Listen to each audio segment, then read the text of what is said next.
That's for the sake of the recording. Okay, so this is the March Madness Challenge 3 edition. We already did our introductions. Lauren Ward is a Challenge 3 director with, I guess you have 21 years experience homeschooling. And then I have about, somewhere in there too. And so between the two of us, we're hoping to help everyone out with that. So, all right, I'm going to do a classical education refresher. So now these should look a little familiar if you've ever seen that little booklet. I'm just going to go over this. So the modern education is based around everything that circles around man. Okay, whether it's the student at the middle of education, or whether it's the parents' goals, or whether it's the administration's goals, whether it's a private school trying to maintain the integrity of their program or their goals or their reputation, or a public school concerned with like the affairs of government wanting to have responsible citizens. Either way, it's man is at the center. And then you have these individual students kind of or subjects circling around the student. And you have math and science perhaps, and then history, etc. But when the bell rings, you leave math and you go to history. And they don't have anything to do with each other. They're not interconnected. And then a poor Christian education is where you basically just tack on some Bible study with that, maybe some verses, maybe you pray before class, but still ultimately the goal is, what does the student want to do with their life, or what is the parents' goals? So they might say, what do you want to do when you grow up? Now, a Christian, if you get a good Christian education, we change that by saying, okay, so what is the Lord's goal for your life? Because God is at the center of our education at this point. And since God created everything, everything should have fingerprints from him.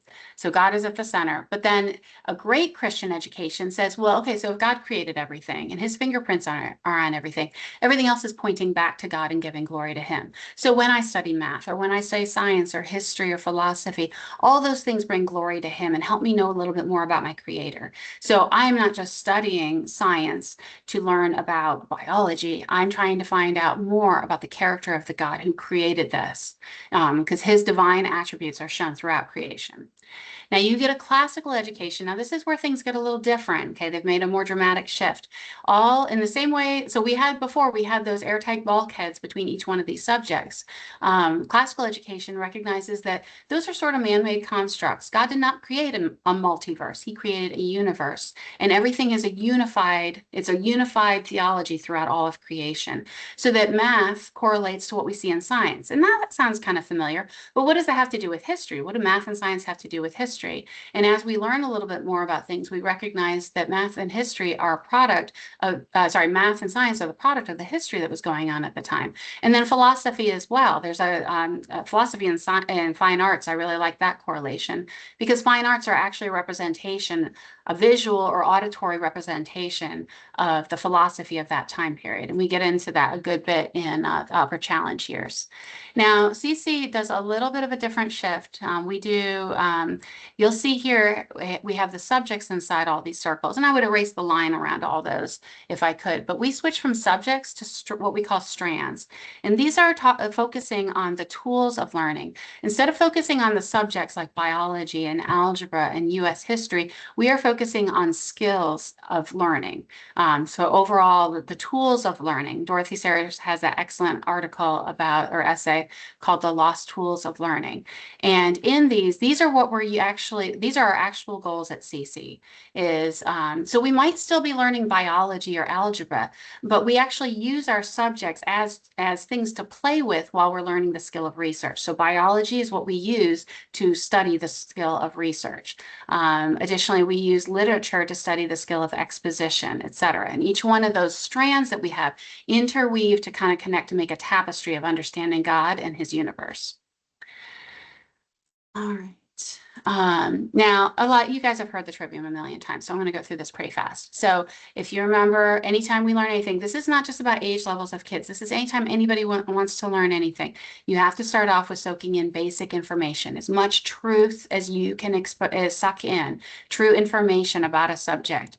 Makes it so that when you get to the dialectic stage and you're going to be more dialoguing about the different, how things correlate to one another, you can build up layers of understanding as you go. so that you see the correlation between Thomas Jefferson and Napoleon and why the Louisiana Purchase was done during their time. And then you get to the rhetorical stage where you know something well enough that you're able to share with others and bless others through that. So it's not just for you to say, oh, that's interesting. I like all these facts. And oh, yeah, I've dialogued about it. I've really wrestled with it. Now I'm just going to sit here and hold it in my head. It is time, once you get to the rhetorical stage of anything, to express that to others and share and bless others with the truth that you know. And this is why we review the classical education over and over, like the model, over and over and over again. So if you guys are in the rhetorical stages, this sounds like old hat. I know all this stuff. Well, good. That means you are ready to be rhetorical and start blessing others with what you know. So I would encourage you to do that. And just as a reminder for anybody, or just like to cover this for anybody who's new on this, or just as a reminder, we do see that these stages of learning correlate with naturally with a child's developmental stages. So young children are really interested in soaking up the grammar, that basic fact stuff.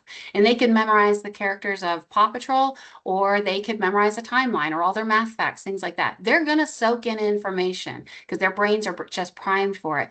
But we want to give them good quality information based in truth. And then as our students get a little bit older, they get a little more argumentative, a little bit more dialectic, but they also want to start talking about the things they know and figuring out what the relationships are between all these different things.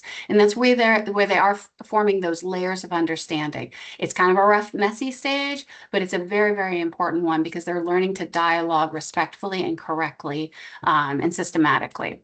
And then our older students, like Challenge 3 students, they've been in the dialectic stage. They're still going to use their grammar skills quite a bit, but they've been in the dialectic stage and learning to dialogue for some time now. We're trying to encourage them to do more and more rhetorical tasks now. And you'll see that, especially if you watch the Challenge 4 videos, you'll see there's a ton of that curriculum is really about doing the rhetorical tasks. So Challenge 3, we're getting them kind of ready for that so that they can take all this information that they've learned. They can take the layers of understanding and their respectful dialogue and use it to expose others to truth and teach others about God's glory. All right, so and that's where we get our Arts of the Trivium. So I'm going to go back, rewind just a little bit and go back to talking about with our strands. So if you remember our strands, those little pockets there instead of our subjects, this is not the official verbiage. I've been asking CC to give me something. They want it to be like a pretty little document because CC likes to put things out and make it like beautiful. I just came up with these and they said, this is fine if I use these, but this isn't official verbiage. But the exposition strand, the goal of that is to train students in expressing clear thoughts to winsomely persuade others of truth. The grammar strand is to analyze the nuanced structure of language to better understand and utilize it in the discovery of truth.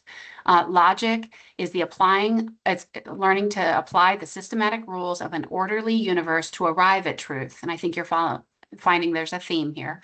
Research is discovering and sorting through information to uncover truth. Debate is exchanging ideas and information with the goal of persuading others of truth. And then reasoning is correctly judging the difference between truth and falsehood, justice and injustice. Those are our ultimate goals with CC. Okay. And I hope your students all get great SAT scores. I think that CC does an excellent job at preparing students for college and for vocational training that comes. I think CC does an excellent job, but our ultimate goal is to teach them these skills of learning, and that is to bring glory to God. I'll fast forward through some of this. So I'm sure you guys have heard about these are skills of the grammar stage. You always go back to those whenever you learn something new. Skills of the dialectic and the skills of the rhetoric. But I want to remind you that our goal in CC is to know God and make him known. I know you've heard it 1,000 times, but just when things get a little scary and things get a little hard, I want to remind you that ultimately our goal is that, not the SAT scores. So our vision says that we hope you will join us as we pursue truth, to embrace stewardship, to act with courage, preserve freedom, and to do hard things. And to be honest, Challenge 3, I just remember this from being a mom. Challenge 1 and 2 were also difficult, but Challenge 3, this is like an endurance race. And sometimes you're going to have to act with courage to push through all the way through graduation. And it does get hard, but that is not something that is strange or abnormal. If you find that CC is getting hard at that stage, that is something that is normal and to be expected, but we strongly believe that God can equip you to push through that with the help of your community and with the help of classical model and with his help. So I'm just going to hit these really quick. I'm not going to read them all. These are all on page 5 of your catalog. And I recommend that you look these over and discuss them with your husband at home and make sure you guys are on the same page. But our 3 pillars are that we are a classical organization. We strongly believe in community. And community doesn't just mean your CC community. It also means your community at home and then the broader community of the body of Christ. And then we are classical because we believe that classical education embodies the most natural skills of learning. And you can read those at home. So this is our scope and sequence, as many of you are very familiar, and you'll see the strands are listed at the top here. So Lauren and I are going to go through the strands one at a time and kind of discuss how that correlates to what we're going to be focusing on this year. So Lauren, if you are ready, do you want to kind of discuss the broad overview of what the vision is for Challenge 3? Sure. So the Challenge 3 theme is all choices bring consequences. And, as adults, we've all seen that, right? Our choices bring consequences. And we are getting to see that in Challenge 3 in so many different ways, through chemistry and two chemicals reacting and the consequence of that, through Caesar and Cicero making these speeches or choices. Caesar didn't listen to his wife and he got murdered. Like the choices we make bring consequences. Philosophy, you have these philosophers and you see what they define as truth. Their life sometimes, looks different based on the choices they made and the truth that they thought was reality. So, well, I guess I should say the reality they thought was truth, because we all know there's only one truth. So we're seeing over and over again in every strand the way that our choices have consequences. And so it really is beautiful to see that theme run through the subjects. And, the kids to be convicted about their own choices and the consequences in their own life from the choices they make. So I really do think it's a big year of growth for the kids in just in their education, but also just in virtue and making the choices of what is right and how do I want to live and who do I want to be. Um, so hopefully they will see fruit from that, and the consequence will be fruit, but it's not always. And um, it's a good thing to wrestle with that at a young age so that we can be, um, more wholesome and whole adults. So That's right, because if they don't learn to do it in community in a safe environment, when they get out into the world, it will just be blech. So it's good that they can do that safely with us. So, yep. all right, do you want to talk about the logic strand?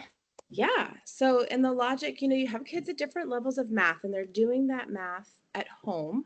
The parents are grading their tests, they're grading their homework, but then they're coming to class and they're talking about the whys. And so again, we have choices and consequences, right? If you don't use the right formulas, there's going to be a problem. And so there is a foundation of truth that their math has to apply to.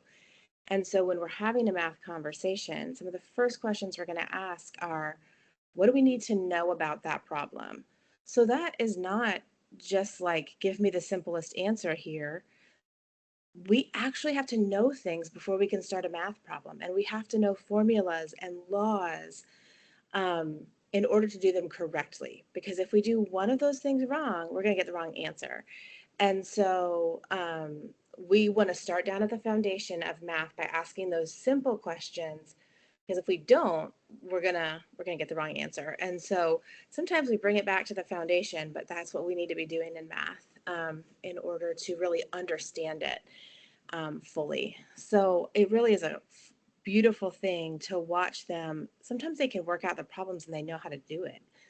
They haven't really thought about why that formula works. And so, we got to get together with our Challenge B class this last week, and we are doing these sine and cosine and tangent. Well, Challenge B in Math Map is looking at the graphs and seeing that there is a pattern to these formulas that we are learning and computing in Challenge 3. And so it really is just, it's kind of come full circle for my kids to be able to see the beauty, like on paper, on a Mhm. graph, on a coordinate plane, Mhm. what their math looks like. And so hopefully we're bringing math to life in class, whether they admit it or not. Yeah. So, so how many students of yours, how much of your class is using Saxon's advanced mathematics book? Maybe about half. Okay. Yeah. What else are they using? Do you know any of the other? Yeah, we've got teaching textbooks. Okay. We've got what is Matthew C. Okay. We've got Yep, Shoreman, they which use is that. kind of Saxon. Mhm. Those are the ones I'm remembering at the top of my head. Yep, those are ones I hear about a lot. And Yep. We use Matthew C during the summers now. We used to use it all year round, but now we use it during the summers. Yep. So and then there are a few people I've heard from across the state. There are some people who are actually using MathMap for the upper levels, and you can do that. You can scale it up because it is still dealing with calculus and trigonometry, et cetera. So that is something that you can do, but you would maybe want to, like, for those you listening on the call, you might want to connect with your director and see what they say about that. You can also connect with the MathMap people because they do have strategies for how you could do that. We no longer sell Saxon in the bookstore, but you can get those all over the place. Either of those is fine. I do think that the notations. Do you guys ever use the notation cards in class? We used them. Challenge B was using them with us last week. Yeah, but Okay. I have just not been trained in that very well. I wish I were, and I'm going to go back and do that in my free time this summer, hopefully. But yeah. It's some directors have found it's a nice way, even when like the upper challenges like challenge four, I think Melissa King said for challenge four that she kind of uses that almost like a lesson planning thing for her as a director. Because even though everybody's in all these different subjects, she's able to use that as a director to say, oh, look, let's Yeah. talk about triangles and circles this week. And then they pull in from all the different curriculum. Okay, Yeah. this is anybody, what does everybody know about this? So, Well, and that's um, one really cool thing about math and challenge altogether. mhm, But in challenge three, you have kids doing different curriculums, but math is still math. mhm, mhm, So, well, we have to use the same laws, we have to use the same formulas. One might tweak it and teach it a little bit differently. So it's really fun to do. I'll make them do all the time a side by side, mhm, because one kid will get up and show their problem and we'll work through it. And then another one will go, well, that's not how my math taught me. And I'll go, well, mhm, great, come on up. Like, mhm. now we're going to do it how your math taught you. Why do these both work? How do Mhm, these both work? Are we mhm, applying the same laws to both of these problems, even though we've done them a little differently? mhm. And so it really is fun. It's really fun for them to see that. Yeah, and so that would be very much like the dialectic, like the dialoguing, like, wait, I've learned this grammar and you've learned this grammar, but wait, how Yep. do these correlate to be a unified theme through math? So, Yep. okay. So CC doesn't require a particular thing at this level for math. It's just make sure you have a math and that you are working through it at home and engaging in that. So, okay, so what are you guys doing in the grammar strand then? Okay. And grammar. So you're actually guys going to see me sometimes talk about different subjects within one strand, because there's so much integration in challenge three that sometimes I'm talking about Latin and I'm like, oh, I'm talking about Shakespeare too. But in Latin, we are studying Caesar and Cicero. So we got to kind of watch the end of Caesar's life, and we even got to translate like the scene in when you watch Shakespeare's Julius Caesar, like we're translating that in real time in Latin, but we're also reading it in we're reading it in Latin, and then we are reading it in Shakespeare, and we're getting to see, how are those stories the same, how are they different. We're seeing the way that Caesar um, you know spoke to his people. How was he a leader? Did the people like him? Did they trust him? um, we're just asking those ethical type questions too, aside from translating Latin. And then Cicero, we're in the middle of Cicero right now, and he was a great orator. Like, he's known for being a wonderful orator. And so we're studying his stylistic devices. Mhm, How was he persuading the Senate to believe this thing about Catiline? And we're seeing the devices he used to persuade them. But then now we're translating a different speech of his, and he's speaking to the people of Rome.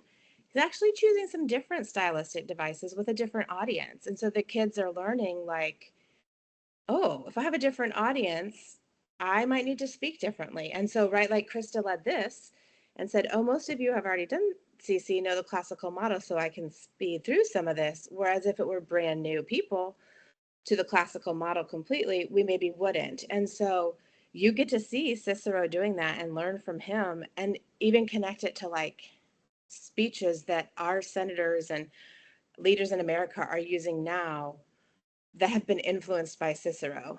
So Mm. you can kind of see it's connecting to American history, it's connecting to our Shakespeare, but it's Latin.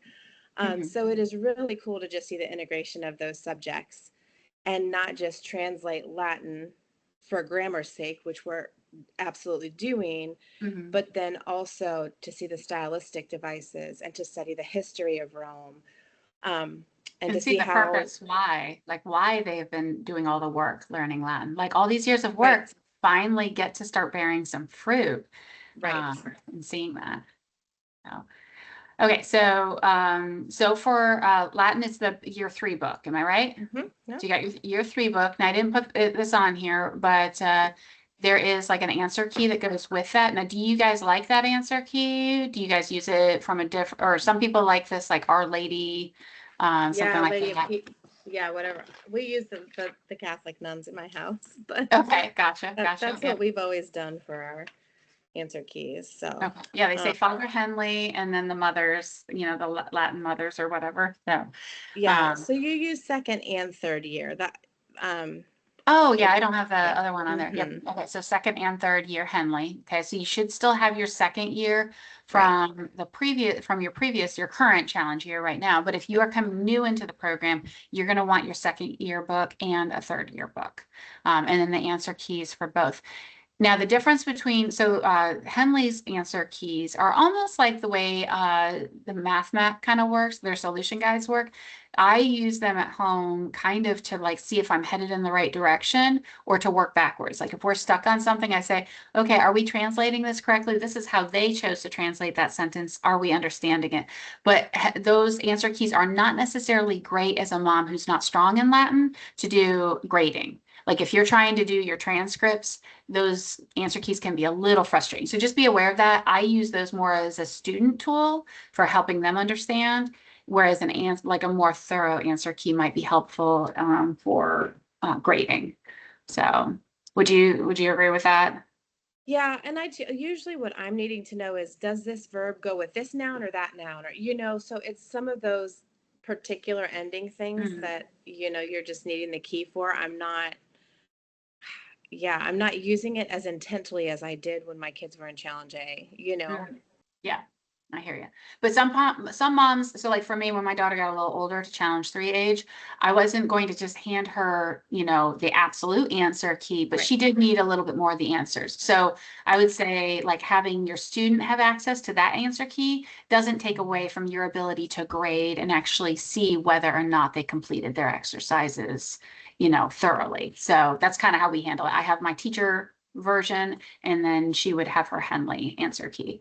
And then the Latin dictionary. So I've been telling people on the earlier calls, like for challenge A, B, and one, and even two, you don't really need that as much. But getting into challenge three, are you finding that that's more useful? And then what do you Yeah, think? yeah, they definitely use it. We have some master lists too that are out there that kind of Mhm, help. So I think we have kids doing different things. mhm, We have it in our house and pull it out. So, and mhm, I let my kids, once they've done the translating, I will allow them to have the answer key so they can go along with it and see where they made the mistake. Because I want them to mhm, learn from their mistakes and kind of mhm. just go through. So at this level, that's kind of what we do in our house. Okay, okay. Yep, that makes sense. Yeah. So there's a number of different ways to do it. So, but you do want to have some sort of Latin dictionary. When you get to this point, all the vocab's not in the books anymore. So, whereas in the previous levels, you could just highlight where the vocab was, like we've done that on our Henley books.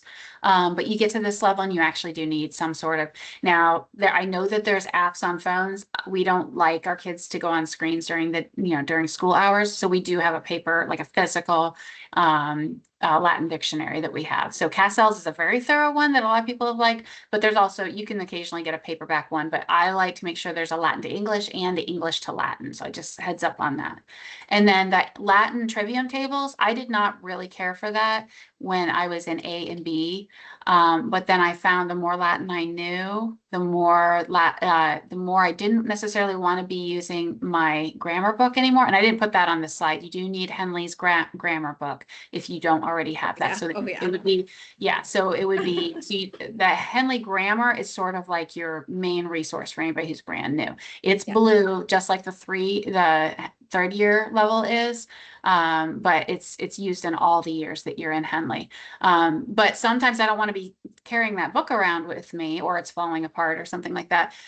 So I use the Latin trivium tables because it's a quick, if I'm like, oh, what are the endings or what are the pronouns? I just, oh, where is it in my Henley book? Never mind. I just grab my trivium table and it's right there. It's very easily organized. And so that I've leaned into the more years I've been doing Latin. So, and they're really durable. I've had mine, like my daughter, I got her one in Challenge A, which would be like 10 years ago, and it's still going strong. You can't even tell. I could almost put it on the shelf and you would think it was brand new. So, do you use your trivium table or You you kind of have, know, those resources were maybe just coming out when I started with my oldest, and I had other charts that I used. So I just have so you my had your old own charts and page system? protectors. Yeah, I mean, I wish that I had had that something that simple, you know. So absolutely now, like that's what I would start with for sure. Yeah. Okay. So yeah, it's optional. So let me just hit on what you absolutely need to have now, because on my slide's a little kind of deceptive. You need Henley 2, you need Henley 3, you need your Henley grammar, and you need some sort of dictionary, and you need some answer key of some sort for your students. So those are the basics on that. All right. Research. How's research? Chemistry. There's a lot of labs with that, I'm sure. Yeah, chemistry is great, and they're learning, they really are learning the consequences of things, and we can talk about that through the chemistry. There's a lot of acids and mixing acids and bases, and they're like, it's going to turn purple. I already know this, Mhm. but I'm like, guess what? You have learned what happens when you mix these two things together. You know the consequence now because you have seen this. And so um, it's good. They're doing formal lab reports. And they're typing them up and turning them in. I would say these are things I was doing in college, but they're doing that now. They're bringing their lab research notebook in as we're doing the experiments to take notes, and they should be prepping those before and then bringing them in. So they've already read it. They know what we're doing. They know the steps. And then we come in, we do the experiment. They take notes. We talk through the whys.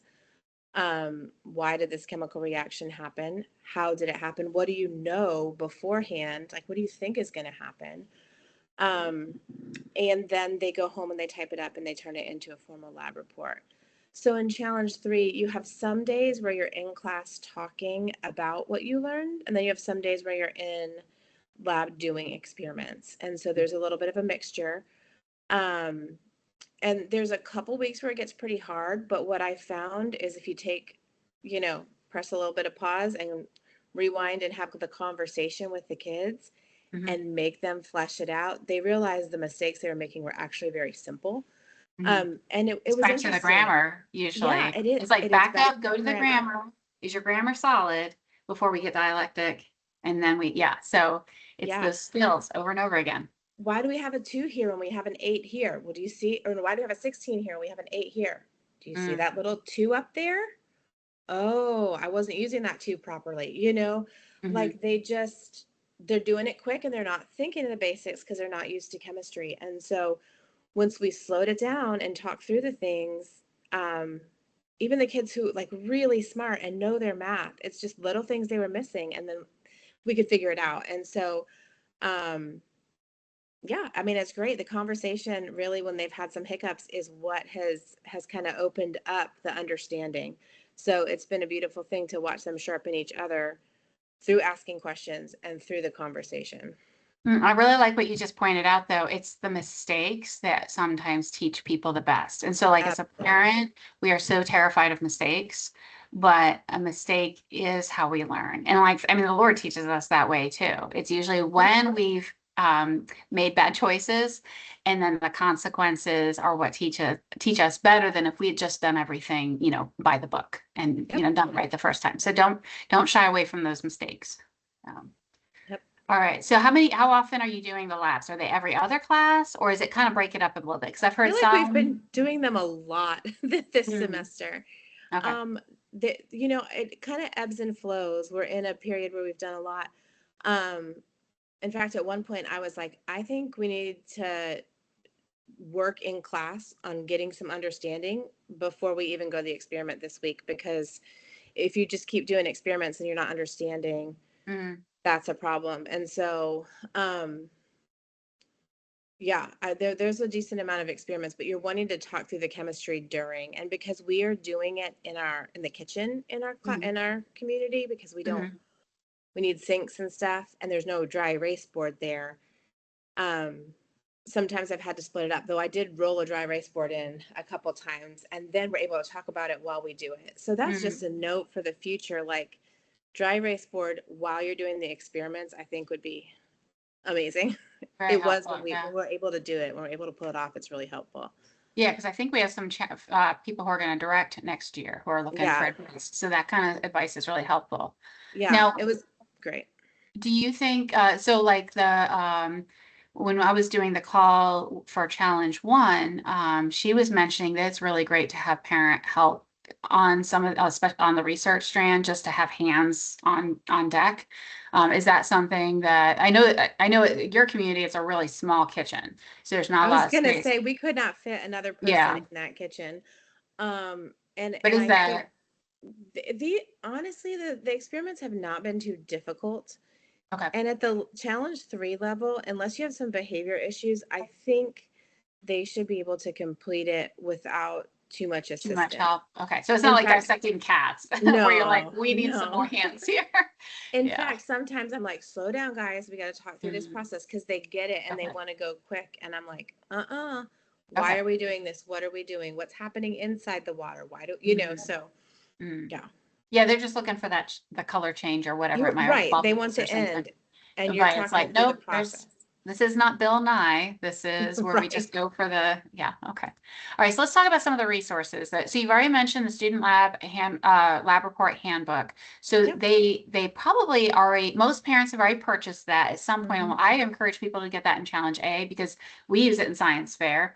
Early Yeah. on in Challenge 1, I know that it's good I mean, you kind of need to have that, but if you haven't been around CC, this is sort of like your Bible for how to write a lab report handbook, right? Yeah, I was gonna say they do reference it in the guide to Mhm. use it, Yeah. so it's not just a thing that should sit on your bookshelf. It's a thing you should be Mhm. pulling out and Mhm. actually using.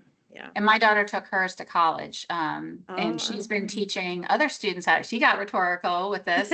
She's been teaching other students how to do this because they do a ton of labs in college. And she's like, "Oh, I got this down. I can teach the rest of you how to do it." So, but then the That's science lab journal, the one we have in front of that, that's really just a quadrilled book. It's you could do just about anything from Target or Walmart, just a regular quadrilled book. I was saying that, and I had some moms kind of speak up on that, and they said, well, depending on your personality of your student. So some students have the personality type that to have the CC logo and to have it be like all labs go in this official thing helps some students it's like a mental thing. And I have a few moms that have said, no, we've continued to use the same one for several levels, and then we bought a second one. So it's almost like, and by the time they graduate, they have two or three, and it's like a journal almost, hmm. of like their lab stuff, and that they've even taken that with them to like college interviews and been like, oh, look what this is the stuff I like to do. And so that is something to consider. Like a normal quadrilled book is totally fine, and that's what we used when Reagan went through. But I know with my third child, we'll be definitely using this because I can see how that would be important to him to have that official one in his mind. So do you guys use that one or just use a quadrilled book? We don't. Yeah, that my kids Mhm. have ones that they've used, and we just kind of keep to it. So, Mhm. Yep. Yeah. So it's the level of discipline. Sometimes I'm a little bit too much of a hands-off mom and that I don't necessarily notice that they're So sometimes I use things like this to kind of help me encourage them a bit, but. And then, okay, so then the rest of the picture here. So of course you need to have your textbook, and it is a big hefty one. You know, it's pretty, and it's now if you go to like a resale shop and you see a spiral bound one, that is not, that's going to be the notebook that Apologia sells to go with this. And I've known some people who like that spiral bound notebook to do the on your own questions and things like that. But there's going to be additional stuff in there that CC doesn't require. There's going to be some things that aren't included that CC does require. So it can create some confusion if you get that spiral bound notebook. It does have little areas where you can do your own lab reports, but those lab reports don't follow the full format that we're asking the students to do. So just heads up about that. Some people like it, some people don't. We used it, I think, for the biology year, but then we kind of found that it wasn't as helpful as what I'd hoped. So we stopped using that. And CC does not sell that product, by the way. So we just sell the Apologia text, which you have to have. And then you'll want the answer key and tests. Well, tests, I like the solutions and tests. It's like a packet that goes together. It should be shrink wrapped. The test is what we use for doing our transcripts, because it gives me a hard line. Because the on your own questions, when you answer those, those can be a little harder to grade. So sometimes when I'm doing the transcript, I say, did you complete them all? And like earnestly try. And then they get credit if they completed them. But then the test is a hard line, like either it's right or it's wrong. And so that's kind of how I do my transcript on that. What do you think, Lauren? Yeah. I mean, I feel like you have to have the solutions and tests, right? I mean, I think everybody in my class is mostly using those as far as I know. I know there's some, like there's an errata sheet out there somewhere. We found some, mistakes like every curriculum has. Yeah. But I think it's a good place, because sometimes I've been like, oh, I don't think we got the right answer. And then I'll go to the solutions manual and I'll be like, oh, okay, I'm wrong. And sometimes if I'm feisty, I'm like, no, the solutions manual is wrong. I can go to my friends and we can work it out. But it is really, really helpful to have. And for the most part, it's always right. Yeah, yeah. And the Apologia has put out updates. So like Yeah. but if you buy it used, just FYI, Yep. make sure you're getting the solutions and tests. Because like when CC sells it, it's a packet. So it looks like it's just one thing, but those are two separate products that you'll want to get. And depending on what edition you get, it might have more or less errors. So so heads up on that. And also when you get the textbook, make sure you get the one with the beaker on it. That is the 3rd edition. I've taught class before. I've been in classes where the students have had a different edition, and you can work through it. But some of the Apologias, it gets a little clunky sometimes. So it does, and sometimes the chapters are out of order, and it's I don't probably not in chemistry, but I've done that too, and it's really difficult. Okay, all right. Okay, so debate. Tell me about debate. Debate. I mean, if you guys have seen the other side dimension of this book, I mean, it's a thick one. Yeah, there you go. Chris has got it right there. Big honkin', yep. It is a big one, and it's a lot of reading, but it leads to a beautiful conversation. And the kids should be keeping up a timeline here too, of like all of the events in American history. So hopefully, they started a timeline in like B or 1, and they're putting all of their different things that they're studying in science and in history, or even their books on that timeline. That's the goal. They're also putting these American history events in there as they go. And I think it's just so helpful to see, again, the choices lead to consequences. And so a timeline is a wonderful way to see that, right? So that's one big thing that I feel like gets left off a lot when we're talking about history. But to me, like, a timeline is revolutionary. I didn't learn it in school, and I didn't understand how things work together. And so I would say if you're in challenge 2 and you're moving to challenge 3, parents, if your kids are not like, they don't have a timeline in working order, I would use the summer to make it happen, because to me, that timeline Seems like can good go with review. That's Yeah. good review too during the summer. Yeah, good review, and like something that can be with them forever, of just events in history. And in challenge 2, you study so many amazing things. And I tutored challenge 2 years ago, and we every few weeks we're putting all kinds of stuff on our timeline, from artists to history to the authors that we read. So that's one big thing about this, because you are getting a lot of history. So you can't put everything on there. You want to put the important events, but you're seeing what affects the choices that these leaders made, how they affected the country. And so at this point in challenge 3, our goal is like Socratic dialogue. Mhm. So I, as a leader of this, it says director led, and it is director led, but I have told my students, I am leading this conversation by asking questions, but I am not teaching you. You have done the reading, and I want you all to be talking about it. So if, Teddy has this perspective on what Churchill did, well, maybe another student has a little bit of a different perspective on the choices that he made.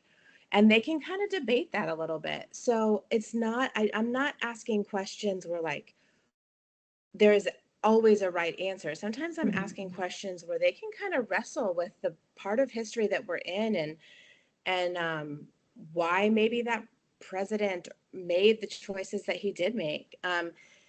And at the time, maybe he thought it was good, and then we find out later it wasn't. So it's not just let's get the right answer. It's let's talk about this, let's wrestle with it, and let's try to have some understanding about maybe the things that we see as, oh, that was so dumb that that president did that. I've heard that a couple times this year by the kids, and I'm like, hold on, let's rewind. What was happening in our country at the time? Why do you think he made those choices? Mhm. And so I don't, it's just really a good conversation in class where they're learning those dialectic tools that they've been Mhm. given. They're learning to kind of participate in them with one another, Mhm. and then become rhetorical and persuasive in trying to win people to, their thought process sometimes. So Yeah, yeah. And so the difference between, and like, going back to the classical stuff is like, most of us were raised with didactic teaching where it's laid out, this is what you need to say, this is what you need to believe. And so moving to the classical model where we're teaching them to wrestle and then to dialogue and to be able to share with others is totally different and foreign to some people. But that's not a skill that is easy to teach if you've been spoon feeding them through didactic teaching, it's really hard to get them to switch to understanding dialogue and rhetorical and things like that. So that's why we do it this way. So it's awesome to hear that. So. yeah. All right, so let's talk about some of the research sources. So there's not a whole lot of the old books floating around, but occasionally you will find the older editions like used. So you do want the current edition. And my daughter writes heavily in these. So if you weren't in challenge 1, they go through the primary documents and they learn like an annotation system. That's another good thing to do over the summer if you haven't, if you're new to CC, is getting our primary documents book and having your student learn a little bit about how to take notes in a book and annotate it. Do you encourage annotating in this or writing Yeah, it? it just depends, because I have a lot of parents who want all the siblings to use the same book. And that's And tricky. so Yeah. then the annotation becomes tricky. Whereas like American Documents in one, 100%, I tell everybody, you need to buy the book for every single one of your kids. They need to take this with you through their whole life. Whereas this one, I'm like, okay, if you want to share it, that's fine. I would still encourage you to write in it and highlight. But what I tell my kids, I tell them to take notes at home on every section of the chapter, so that if when we're having a conversation, they have something to come back to, so they don't have to go through that thick, because sometimes you're reading 3 chapters. It's a chunk. And so they don't have to go back exactly to the book. They can go back to their notes to participate in the conversation. So that's what I encourage my kids in my class to do, because I had a lot of like multiple sibling kids. So I just said take notes and bring those and your book to class. So Yeah, this is dangerous for me because this is being recorded, and I am representing the bookstore, but I would prefer for you to go to a used bookstore and buy this and have your child write through it and personalize it and make it theirs, and yeah, then have you buy a brand new pristine one that you're like, nope, don't do that because your sibling's going to use it. yeah, I would rather everybody bought a used copy that now, sure, go ahead and buy from the bookstore, do that, but I would say it is so precious to have them writing in their books. yeah. So just want to I say that. agree with that. Don't tattle on me though, that I said that. So, um, Okay, so the tour guide, they should already have a tour guide at this point if they've been in CC. Now, if they're new this year, if they're brand new to Challenge 3 this year, do they need this to help them like catch up with the process? Or what would you say about that? That is a great question. I had one new student in my class this year. Hmm. He had done debate before, so that was Okay. helpful. Hmm. And he has a sister in one, so they probably bought it anyway. But I really recommend, I love the trivium table. Like, I love the debate trivium table. Okay, so that's the one at the top there. Yep. Yeah, I love Yes. that too. When my oldest was in, I don't know if it wasn't around, it maybe wasn't around when she was in, learning debate, but when I first laid eyes on it, I was like, this is what my brain needs to Hmm. understand, Yeah, we do NCFCA, and I bring that with me to the tournaments and show that to other judges. Yeah. And they're like, oh, well, why doesn't NCFCA have something? It makes it so much easier as a mom to understand. Yeah, so I would say that probably the new student would be benefited by the tour guide. I think it The is tour guide. good if they're actually going to use it. I Okay. think it is good because it expounds on what's in the trivium table. Okay. But if they have a little bit of a handle on debate and they understand some of the terms, Hmm. then the trivium table may be enough. But I mean, it's not expensive. I would buy both. You can always resell it, Okay. Yeah, that's true. And then the tour guide could, like, for somebody just coming in, maybe could be summer, like, because there's a DVD that goes Yes. with that. It's a good Yes. summer, like, let me catch up and understand what's going on. It's not too heavy, but to wrestle with that during the year when Right. everybody else already knows it might be frustrating for a new student. So, Yeah. okay, cool. Any other tips for debate? Oh, the timeline. CC needs to come up with her own timeline because I've been putting Uh, together timelines for my kids for years.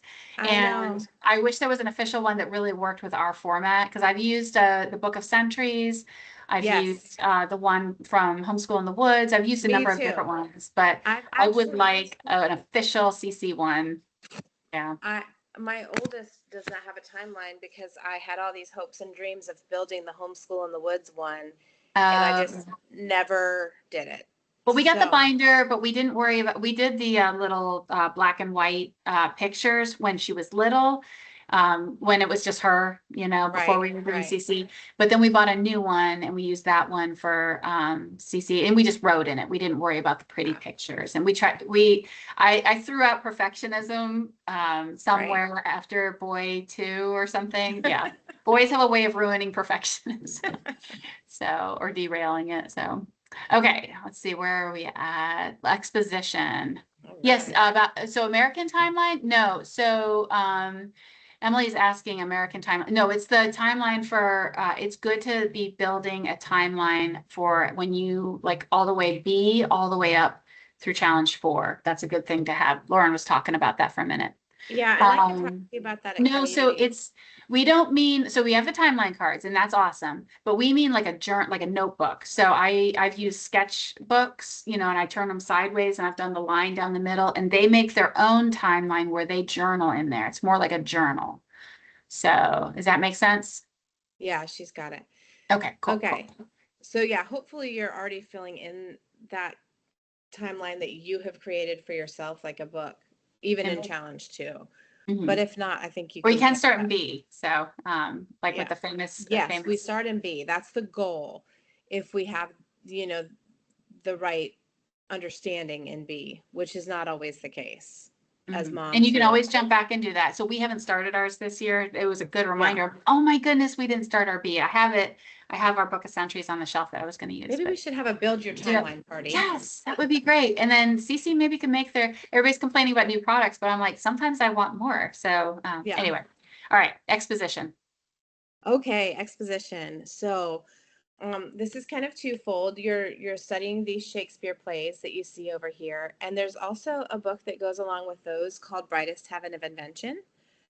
It is like kind of a, there you go, Christian worldview of the Shakespeare books, Shakespeare plays. And so it is really helpful to just see the deeper meaning in some of these plays. Because when the kids are sifting through Shakespearean language, trying to understand the characters, they're not always getting like the next level meaning and understanding that Shakespeare had. And even sometimes in our conversations in class, the kids are like, he wasn't that smart. He didn't he didn't really think that way. And I'm like, no, guys, he is known for like understanding people and their relationships with each Mhm. other. And like, that is why he's so famous.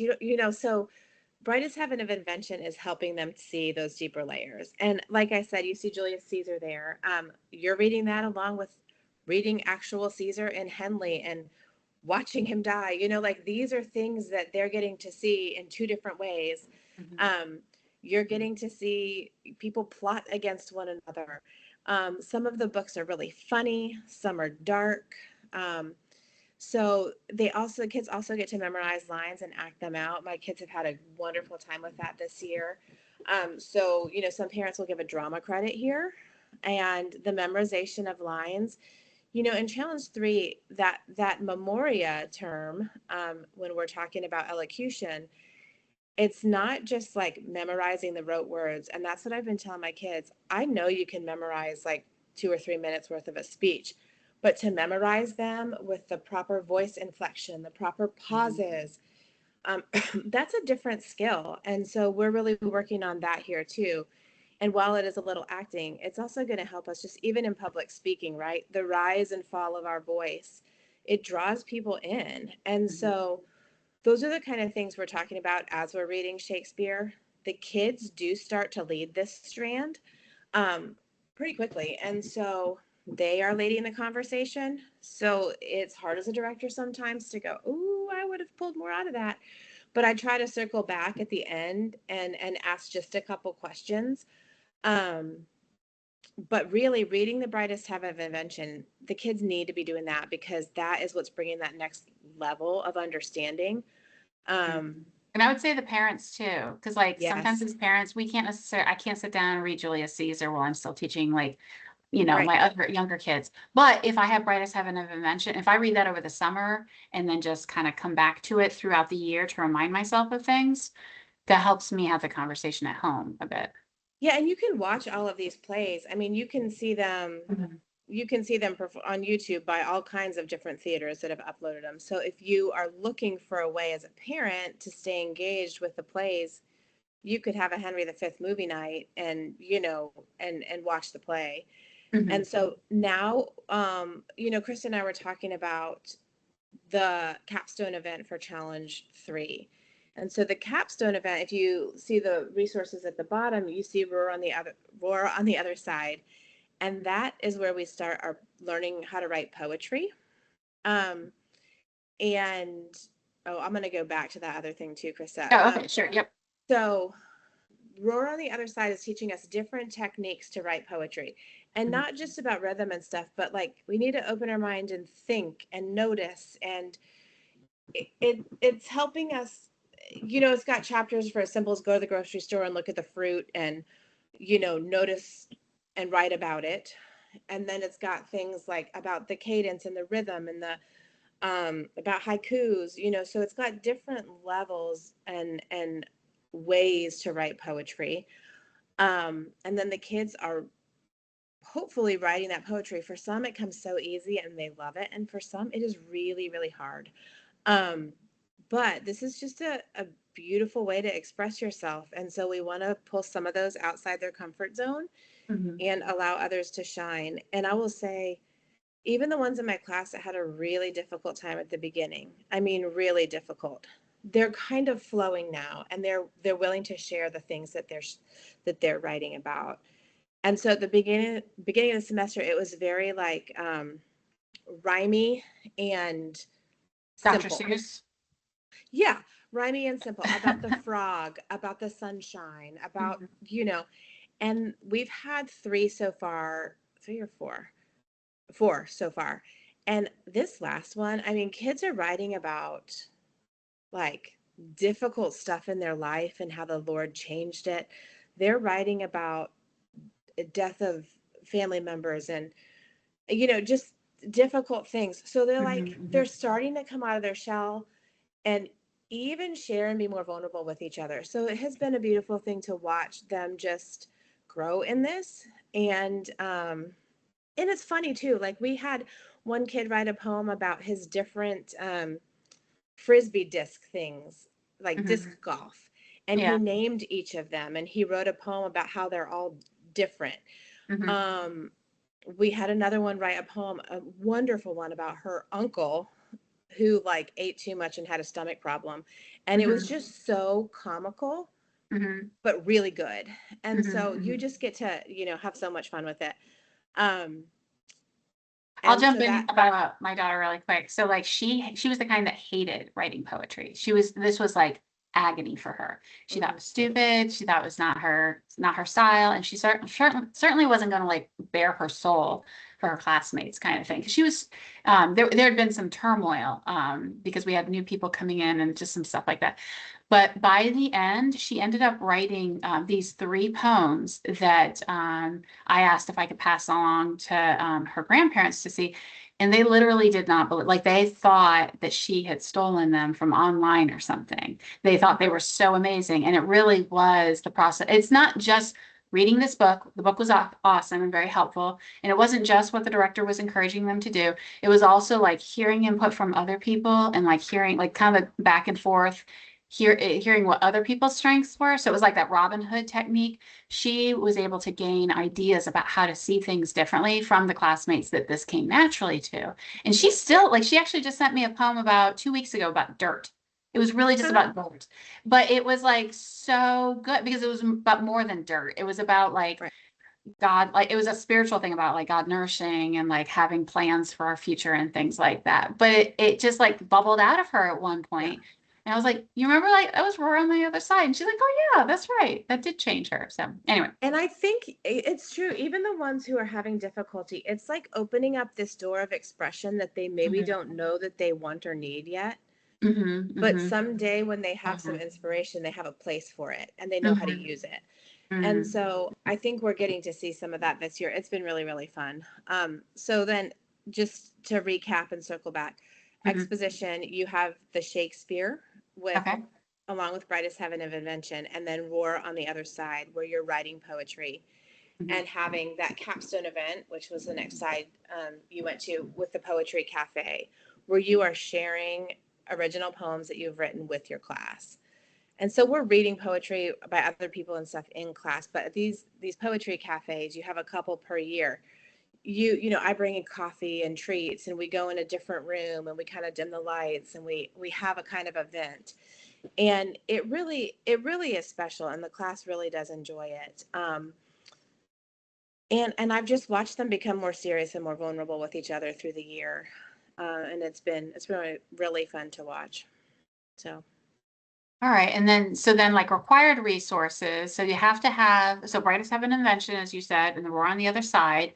And then the Folgers, it's Folgers, right? Because like the coffee, right? Or yeah, am I yeah, getting yeah. that wrong? Yeah.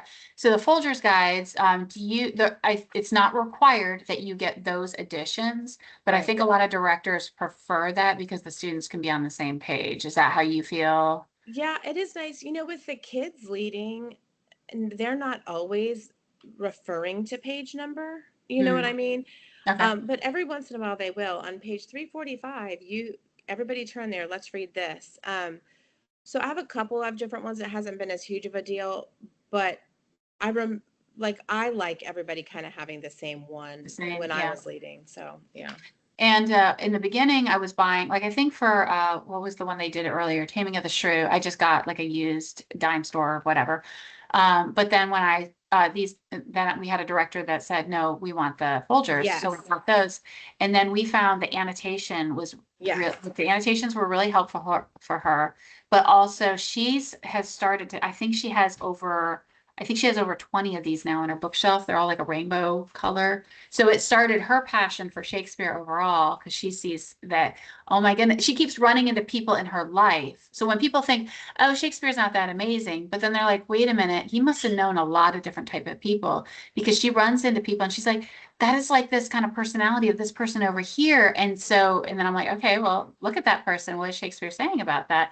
And then it's helped her understand humans better because like our teenagers, they don't have that much experience with dissecting a person deeply, but like Shakespeare, that was his specialty, is knowing like the human Right. condition or knowing people. So okay, so the Folgers guys, you do recommend those. I do. And in challenge one, though, I will say you are actually opening up that book and reading through the whole play play together Mhm. for Taming of the Shrew in Challenge 1, Mhm. whereas we're not really doing that as much in Mhm. Challenge 3. We're Okay. discussing like the broader ideas. They Okay. should be doing the full reading of the play at home. We At will home. read excerpts sometimes, but in Challenge 1, you really do read the full The play. full thing. Yeah. Okay. Okay. And then, let's see, Charles and Mary Lamb's, Tales from Shakespeare. That's something that we recommend for the younger years as well, because, it's, well, for a couple different things. To read that over the summer helps you know the story before you're going into the heavy language, because Shakespearean language is a little hard. It is, a lot of people want to say it's Middle English. It is actually modern English, but it's the earliest of the modern English, that we have. So if reading the simplified version from Tales of Shakespeare is really, really helpful, both for the parent and for the student beforehand. And then also in our family, we use it as a way to bring along the younger kids. So like we would read that as a family so that they understood what was going on when she's reading Much Ado About Nothing. Like when my boys were little, I read them Much Ado About Nothing from this, and we could have a discussion together. But it's not required. Just FYI, it is a very nice thing to have, but it's not required. And then this other book here, Lauren, are you familiar with Office of a Third? I am. I feel like I used it years ago in 2. Would that make sense? I Yes, it haven't would. used it Yep. in a long time. Yeah. So like LTW is what we use for challenge A, B, and 1. Yes. And then all of a sudden we're like, where's our writing curriculum? And it's sort of, we're still writing a lot of essays. We're still doing a lot of writing in all our different strands. You know, it kind of changes year by year, but it feels like all of a sudden it's been hands off on writing instruction. But Lee Borton's has this little book here for saying, no, if you're going to get more rhetorical with your writing, this is a good thing to read. So it's good for moms and directors to read, but it's good for students to read too when they're prepared for it. But it's also the book that the concurrent enrollment professors for CC Plus, this is the book that they use as their rubric. It's just a little thing. I didn't bring it up here with me, but it's a little book. It's not hard to read. I did not dig into it as deeply as I wish I had. I kind of just handed it to my daughter. But then I'll show you a slide later. I think I have it. But we have these Words Aptly Spoken videos where they're talks by Lee Borton's and a number of the other crew. And she went through Office of Assertion and she read an excerpt from it. And now I'm like, I have to read this over the summer because he's talking about why it matters that we get rhetorical and how an education is not truly complete if you are not getting rhetorical. So anyway, Yeah. that's my little spiel Awesome. on that. Awesome. All right, reasoning. Okay. So this strand is student led in the second semester for philosophy. I don't think music theory was student led, though I did have my students lead I some. might have that wrong. Yep. It's okay. It might be my memory because that's true, possible too. So music theory, do we study the theory of music, and it is so mathematical and it is so beautiful. And that's probably the thing I was most nervous about in tutoring challenge 3 because I was a dancer. I know music from I can count it, but from a actual music theory standpoint, I had nothing. But it was so fun, and it really merged with our math. It merged with our poetry. Like seeing the integration of the subjects here was really a beautiful thing. And you get to sing hymns together. And one funny thing, the first week it tells you sing this hymn, and we're going through, and I'm like, okay, we have the music in our book. Let's everybody sing this hymn. And as we're singing, I see a couple kids just not, they get confused. And I had to press pause and say, okay, hold on. Who here has never had to read music before ever? And a couple raised their hand, and I was like, oh, okay. I had a little more music knowledge than I thought. And now with churches with screens and people aren't Yeah. opening the hymnal, they don't know how to read music. So Yeah. we had to go way back, define our terms, talk about the staffs, talk about, and so it was really cool though by the end to see some of those kids that didn't even know how to read music being able to explain the complexities of the circle of fifths, so Mhm.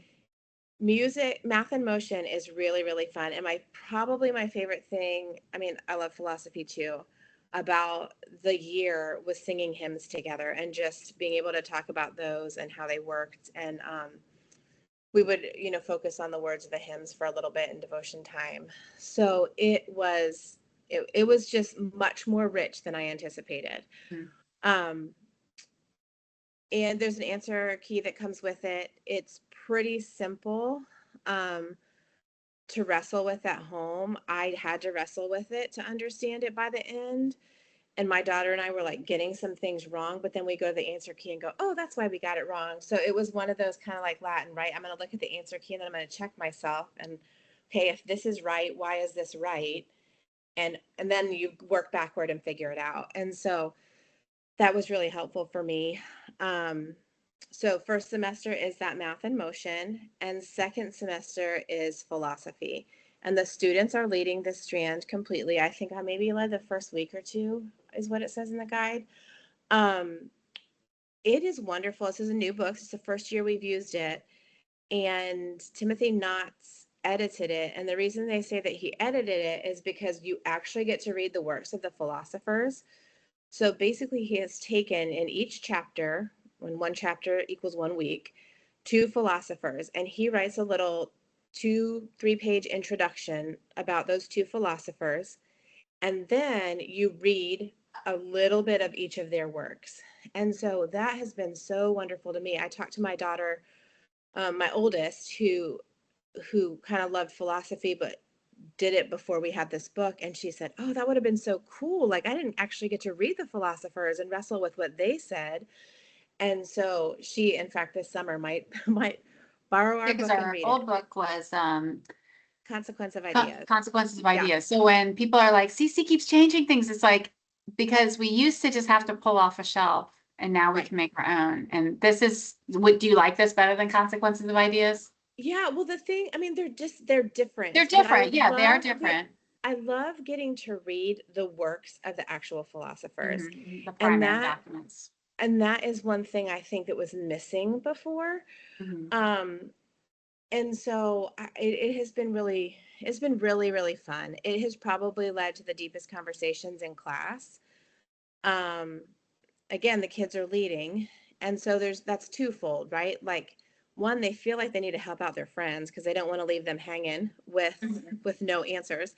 But two, I think sometimes when the director leads, they feel like there's a right answer that they have to have.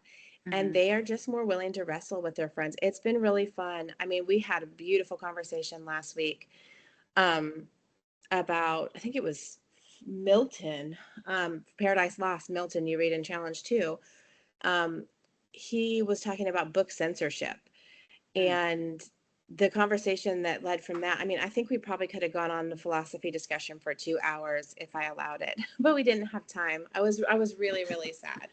So it has been really fun. And the kids, I think, they may not say it right now, but I think it has probably spurred them on to want to read more philosophy or more of these philosophers. They'll need a little bit of break in school before they're willing to admit that. But even some of them were bringing it into the conversation. So Yeah, it's like the poetry and the philosophy is stuff that's really just not touched on in most, but the kids' brains are all of a sudden like so open to it. Yeah, it's So to again, miss that opportunity is, yeah, it would be you sad. are opening doors that maybe they're not going to fully open quite yet, but once they have that taste, I think they're just, they're willing to admit that they want more. So Okay. All right. So for the books that we actually need, so you do need the answer key for the math in motion, correct? And I then, mean, I think yeah, I most mean, I don't people know will, how, yeah. yeah, I don't know how you, yeah, I don't know how you do it without. Yeah. And then reasoning together, the actual book, it is pretty hefty. Yeah, And and this is one that I mean, I was tutoring, but I bought one for me and for my daughter. And I write a lot in my book. And when my son is in it, I will buy another one. Because I think it's just one of those that I want to have. yeah, Um, I'm gonna have to call my kids a second. They're getting real rowdy. okay.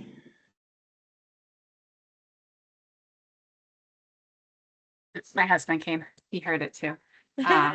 Yeah, my boys, I have 3 boys, all, yeah, it can be crazy. And then the trivium table, I feel like that is, first off, it's beautiful. I feel like my daughter didn't, I bought it for her because it was brand new when she was in 3. but she didn't use it a ton. But she also had gone through a lot of, like, she played piano and violin and all these other things. But for those kids who are a little less familiar, it might be a little more helpful, or for a director who is trying to like bring everybody along. Because it's got, when you open it up, I didn't bring it up here with me, but it's got like a really large piano keyboard, and it shows like the circle of fifths, and it shows like the octaves. And so to be able to talk about some basic things when you don't actually have a piano might be Yeah. helpful for a director. So, Well, and that was one thing. I did bring in my keyboard every week, pretty mm, much. We had a piano there too we could use, but I wanted to stay in our room most of the time. And it was helpful to bring to life what they were reading about. So I would have some of the students in my class who knew what they were doing play and say, okay, listen for that note, listen for the sharp, listen for, and so it was cool for them to be able to notice it as they were listening to the music that that they makes had sense. read and learned on paper. So Yeah, that makes sense too. And I've heard that there are piano apps and all that where you can like, I've heard about directors kind of playing it on their phone with the Trivium table. I've not done that myself. I haven't tutored or I haven't directed Challenge 3, but that's just another little tip for some people have told me they yeah, do that. and I So, think that there are recordings. I have recordings on my computer of some of the songs okay. um, too that I used, but I figured when I can use the students to play, I'm going to do that as much as possible. So Mm, okay. All right, I'm going to hit a few parent resources and you tell me.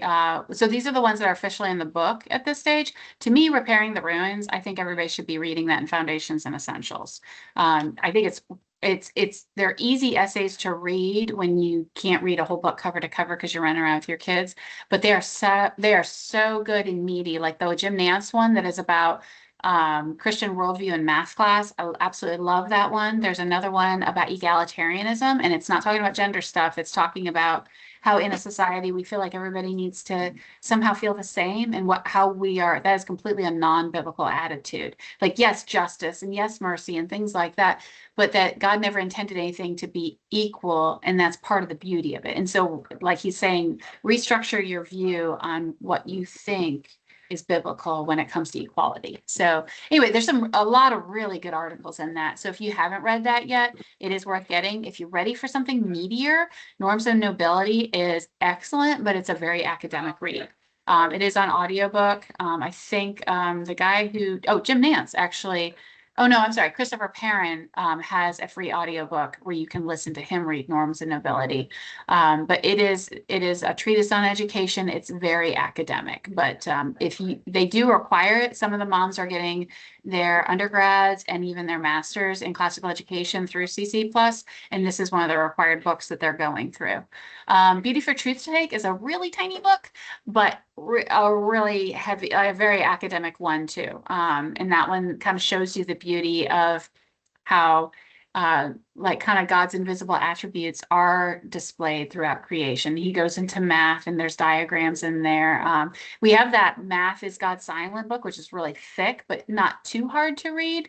But this one's the exact opposite. It's really thin, but it's a real, like, you need to digest it and kind of think about it and that sort of thing. what was the other book you said about math? Math, what? Math is God Silent. I was geeking out over that last year for Math.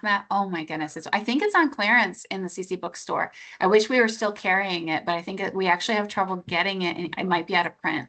But that's a fabulous book. Easy read, but there's a ton of it. That's the perfect example of a classical book because it's history, it's philosophy, it's math, of course, it's science, total like worldview. It's also talks about what a good teacher is for math. And it's not that you know all the math concepts, it's that you are passionate about, like, that you get excited about it. So anyway, it's pedagogy, a million things. So he talks about Common Core, bunch of stuff. So very good.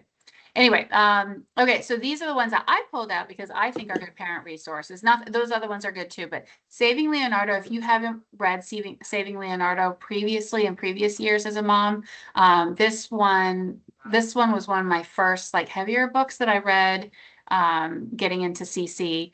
It's Nancy Pearcey, who is the protege of uh, Francis Schaeffer, and she talks about it's that how visual and auditory arts are showing the philosophy of that time. And I wish I had it I keep forgetting to bring all the stuff up.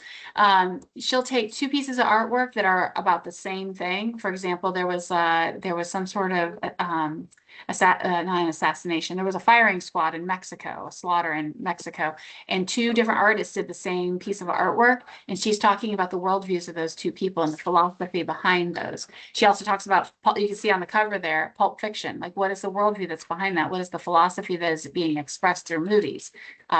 When you have Dostoevsky versus things like Jackson Pollock, like what is Jackson Pollock? What does that say when you call that art? So anyway, it's got lots of pictures, so it kind of makes it it kind of helps guide you through, but it also gets into deep worldview philosophy that is good for talking to your students about.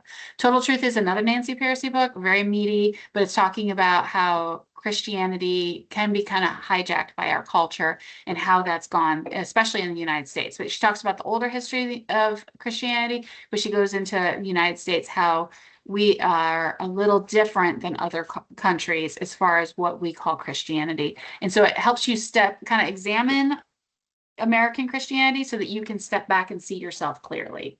And then Amusing Ourselves to Death is a fabulous book. I mean, I put these here because I say they're fabulous. So I'm just like, all three of these are very wonderful. But Amusing Ourselves to Death was written in the 1980s by Neil Postman. It was really a prophetic book because you look at what he wrote and now those things have come to pass. So he was saying what would happen if our society changed from a word-based society to an image-based society. And now in the days of social media and scrolling and how you have to put a picture on in order to get people to read the words that you've included in the caption, that's come to pass. And it's saying, what does it change in our brain and the way we think? But also he's comparing how, the Judeo-Christian society, like God set both the Jewish God and the Christian God and the Muslim God, because this isn't a Christian book, has set up that it's a religion based on words, and that Jesus said, I am the word, or God calls himself the word. So what does it happen? And he said, do not make an image, no graven images to represent me. So what does that mean when we're turning into an image-based society? What does that do? Also, he talks about the Greek Dark Ages when they moved from words to images. So anyway, but it's not depressing. It's another kind of like Total Truth, helps you step back so that you can evaluate your own life and the way that you structure your family, and that you can analyze it with more clear thinking. So love those books. Okay, so we're going to talk about some online resources. And Lauren, you jump in anywhere that if I miss something that you're like, oh no, they need to know about this, you jump in. Okay. So these Words Aptly Spoken videos, you can find these in the bookstore. This is where I zoomed out. A lot of times there's an excellent resource. Yeah, thank you. Let's see, who is that? Andrea, thank you so much. So because we are right at time.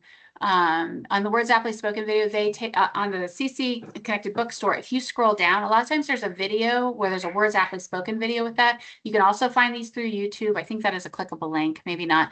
And then on leebortons.com, you can also see these. But the Words Aptly Spoken videos, what they are is it's Lee Bortons, Timothy Knotts, Jennifer Courtney, who's in charge of curriculum development, and then usually a specialist, like one of the directors that is passionate about that particular resource. They talk for about 45 minutes about why that item is in one of our CC resources, either why we developed it or why we have chosen it to be part of our curriculum. And then they read excerpts of it. They have a little discussion about it. So it's basically just a book club. But by doing that helps me understand like what the different levels are. So these are some examples. Well, this is the Neil Postman book that I was just telling you about. But you'll see here there's a lot of challenge 4 books. This is a screenshot of the YouTube playlist. But there's a lot of the challenge 4 books. So over the summer, I would say it is worth your time. If you're going to be going into challenge 3, see what challenge 3 books are available, that there is a Words Aptly Spoken book, and just listen to it while you're cleaning the kitchen or at the beach or whatever. This is what it looks like on Lee Borton's own website. You go to the book clubs, and then she's got the Math Map book clubs, but then the Words Aptly Spoken book clubs are beneath that. And this is the schedule that she has coming up. There's like you see, Julius Caesar, Henry V. A lot of those are in here. Saving Leonardo, she's going to be talking about that August 6th. Patriots History is in October. So these are things to put on your calendar, listen in on this call or watch the recording afterwards. But it's just a good investment of your time if you can't be wading through all these meaty books with your student.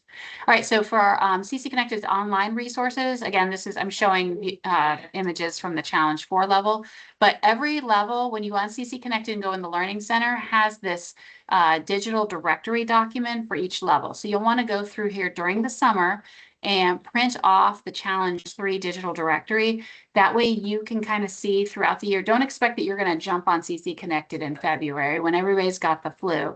So having that printed out so you can say, oh, wait, there is a really good Romans Road video that would really, really help with this. Or, hey, my student is struggling with this philosophy chapter. There happens to be a chapter or a video walking them through that.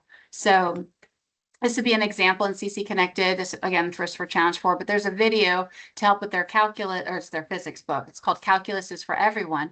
So there's videos that you can watch during the summer and then evaluate, okay, is this something I want to save for my student that we access throughout the year? And so then what you can do, you see one of these here to the left is hearted. You can add it to your favorites, but you can also create playlists and call them what you want. Kind of like what you do in YouTube or something. But you create a playlist and say, oh, week 16, I want these things for my student. Doing the work over the summer makes it significantly easier for you during the year. I don't expect myself to, in the middle of the Christmas season, or, when I'm feeling dreary on a rainy day in early March, that I'm actually going to go through all this stuff. So set your playlists during the summer. So that's your homework as a mom. Krista, yeah, go ahead. One thing that I did not even know about until this year was the CC Lite app. Oh, yes. Yeah.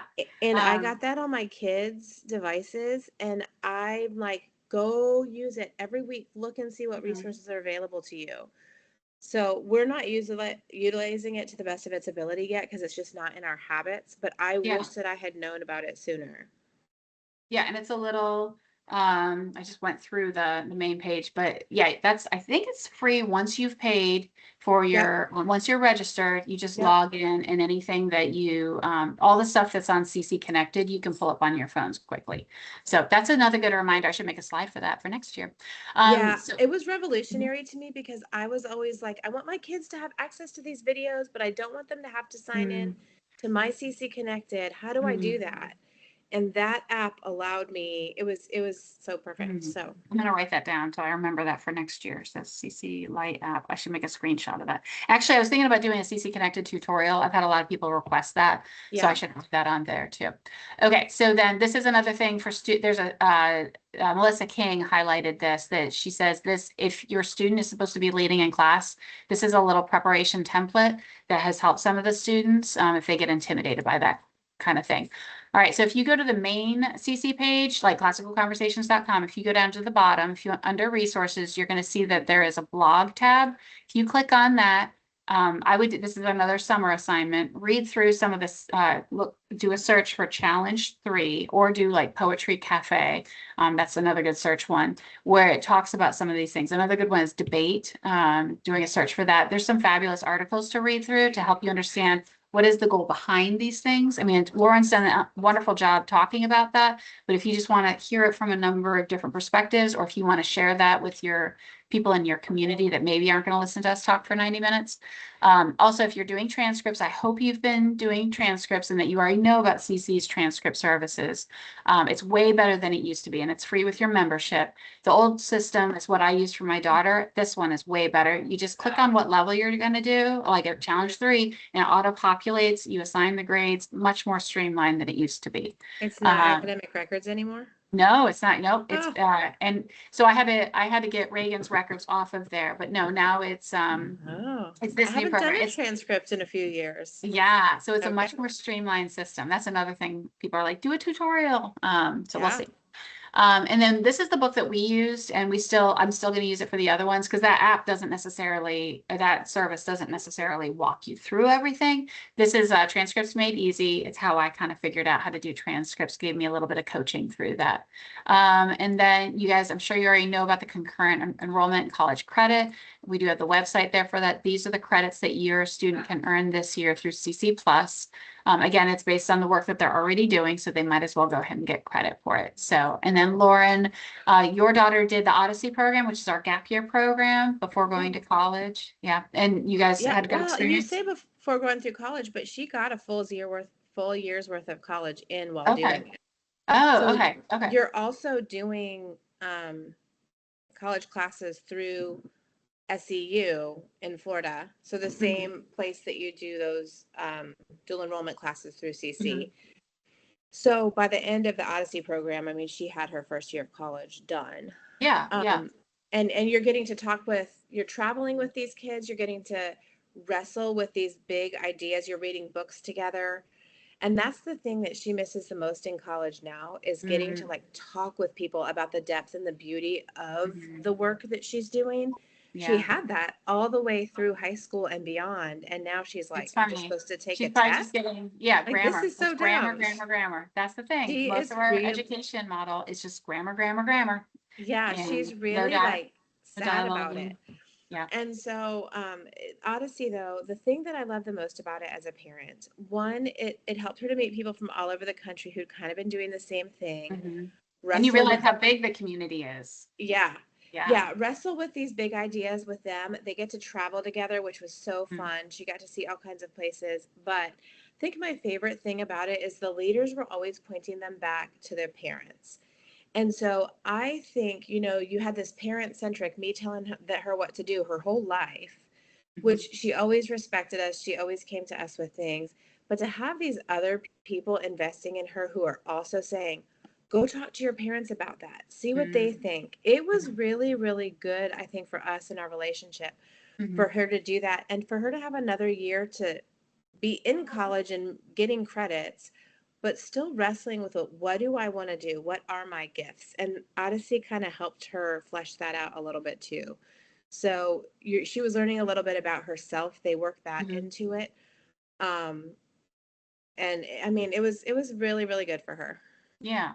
And another plug for gap year program. So my daughter went to Francis Schaeffer's L'Abri off in Switzerland, and that was very like if she had just gone straight into college, I don't think she was really like she needed a little bit more somehow there. And so Yeah. like the Odyssey program, like I wish we'd known about, I guess I don't know if it was around or what it was, but now Uh, it it may might have have been just like been starting. yeah, Yeah. yeah. So I'm so happy to hear that that's that because it sounds very similar to what Reagan's experience was, but more Yeah. tailored for CC graduates and for a full year. And so Reagan didn't get any college credit out of her gap year. So Oh, that's yeah, okay. so that's a great leg up. So and then you can get your undergrad. Your daughter's also doing the undergrad through CC Plus too, right? Yep. Mm-hmm. Yeah, so that's I hear great things about that.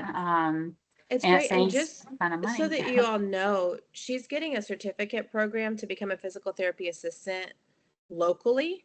So Mhm. it's an associate's degree, but SEU, so the CC plus Mhm. bachelor's program, is taking in most of those credits from her Mhm. other program locally to go towards her bachelor's. So she Okay. has the year of Odyssey, and then she'll have the 2 years here of this PTA program that Mhm. will all go towards her bachelor's. So she's got about a year left. Um, Versus going to full-time college for 4 years, room and yes. board, et cetera, college debt. Not a good way to Yes, start. all the things. I mean, she will, Lord willing, get her bachelor's debt free. Now, what she chooses to do after that is a different story. But, at this point, it's been economical. It's, Mhm. she's been able to just make wise choices.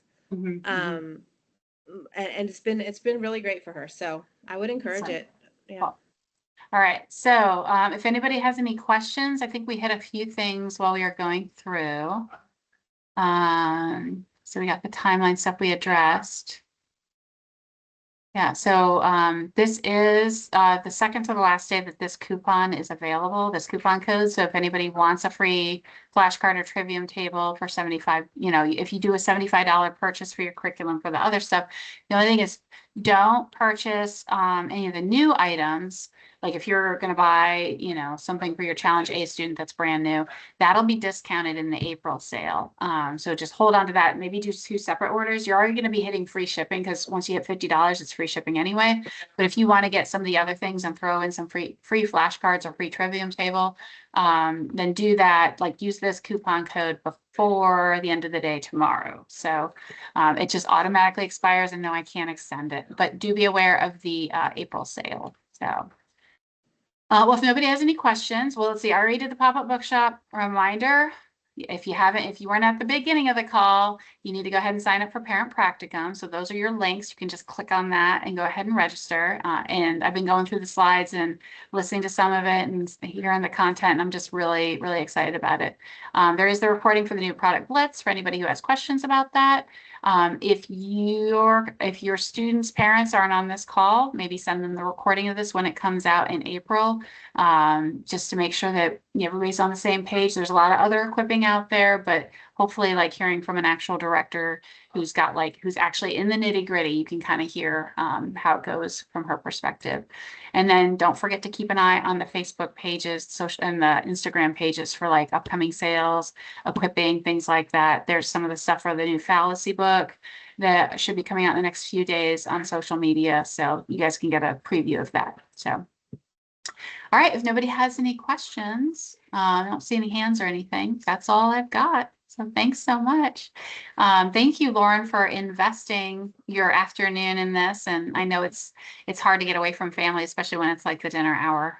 So really appreciate it. So, all right. Well, thank you all for attending. You have a good afternoon, and contact me or your LR, or I'm sure Lauren, you can reach out to her if you have any questions as well. So, all right. Good night, guys.